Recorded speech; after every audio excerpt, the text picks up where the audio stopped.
Spoken ഇംഗ്ലീഷിന്റെ മറ്റൊരു എപ്പിസോഡിലേക്ക് സ്വാഗതം. എൻ്റെ പേര് ജസ്റ്റിൻ തോമസ്. ഇന്ന് നമ്മൾ പഠിക്കുവാൻ വേണ്ടി പോകുന്നത് ഗോയിങ് ടു എന്നുള്ളതാണ്.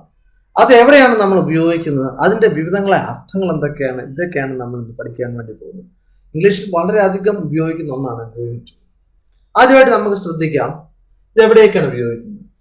ഇത് നമ്മൾ ഒന്നാമതായിട്ട് ഭാവിയിലെ നമ്മുടെ ഒരു ആഗ്രഹം പറയാൻ വേണ്ടി നമ്മൾ ഇതിന് ഉപയോഗിക്കാവുന്നതാണ്.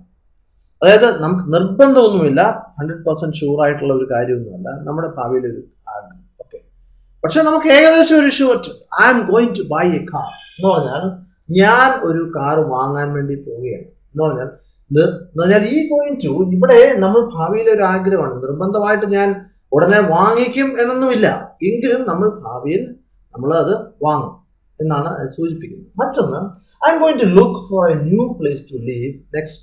I am going to look for a new place to live next week. അതായത് ഞാൻ അടുത്ത മാസത്തേക്ക് താമസിക്കുവാൻ വേണ്ടി ഒരു പുതിയൊരു വീട്, ഒരു പ്ലേസ് നോക്കിക്കൊണ്ടിരിക്കുകയാണ്. ഇതാണ് അതിൻ്റെ അർത്ഥം. മറ്റൊന്നെന്താണ്, നമ്മൾ ചില കാര്യങ്ങൾ കണ്ടുകൊണ്ട് ഊഹിക്കുക. നമ്മൾ ചിലത് കണ്ടുകൊണ്ടാണ് ഊഹിക്കുന്നത്. ഉദാഹരണം പറയുവാണെങ്കിൽ, നമ്മൾ മേഘത്തിലേക്ക്, നമ്മൾ ആകാശത്തിലേക്ക് നോക്കുന്നു, അവിടെ കാർമേഘങ്ങളൊക്കെ ഉണ്ട്, അല്ലെങ്കിൽ മേഘങ്ങൾ ഒരുപാട് ഇങ്ങനെ തങ്ങി നിൽക്കുന്നു. അപ്പോൾ നമുക്ക് മനസ്സിലായി എന്താണ്, മഴ പെയ്യാനുള്ള സാധ്യതയുണ്ട്, അതല്ലെങ്കിൽ മഴ പെയ്യുമെന്ന് നമ്മൾ പറയുകയാണ്. നമ്മൾ ഏകദേശം ഊഹിക്കുകയാണ്. എന്താണ് പറയുന്നത്, look at the clouds, it's going to rain. It's going to rain എന്ന് പറഞ്ഞാൽ ഇതിന് മഴ പെയ്യാൻ പോവുകയാണ്, പക്ഷെ 100% നിർബന്ധമൊന്നുമില്ല.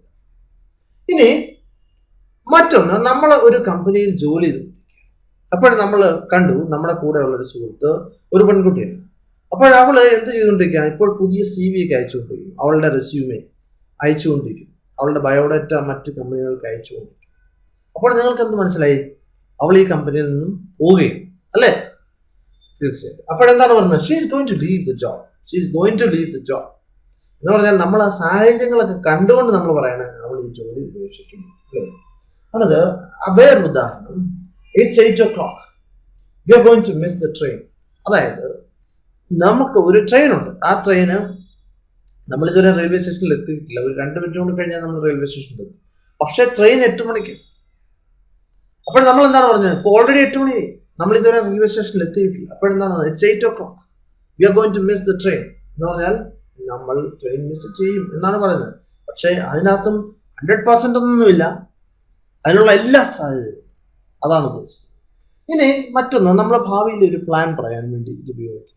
എന്താണ്, I'm going to meet him tomorrow എന്ന് പറഞ്ഞാൽ ഞാൻ അവനെ നാളെ കാണും, അല്ലേ? I'm going to meet him tomorrow. മറ്റൊന്ന്, I'm not going to talk for a long time എന്ന് പറഞ്ഞാൽ ഞാൻ ഒരുപാട് നേരം നിങ്ങളോട് സംസാരിക്കത്തില്ല എന്നാണ്. അതായത് ഭാവിയിൽ ഇപ്പം നമ്മളിപ്പോൾ ഒരു മീറ്റിങ്ങിൽ അല്ലെങ്കിൽ ഒരു കോൺഫറൻസിൽ നമ്മളെ വിളിച്ചു, അപ്പം നമ്മളെല്ലാം പറഞ്ഞത് ഞാൻ ഒരുപാട് നേരം നിങ്ങളോട് സംസാരിക്കത്തില്ല, I'm not going to talk for a long time. അത് തന്നെയാണ് ഞാൻ നിങ്ങളോട് പറഞ്ഞത്, ഞാൻ നിങ്ങളോട് ഒരുപാട് നേരം ഇനി സംസാരിക്കുന്നില്ല.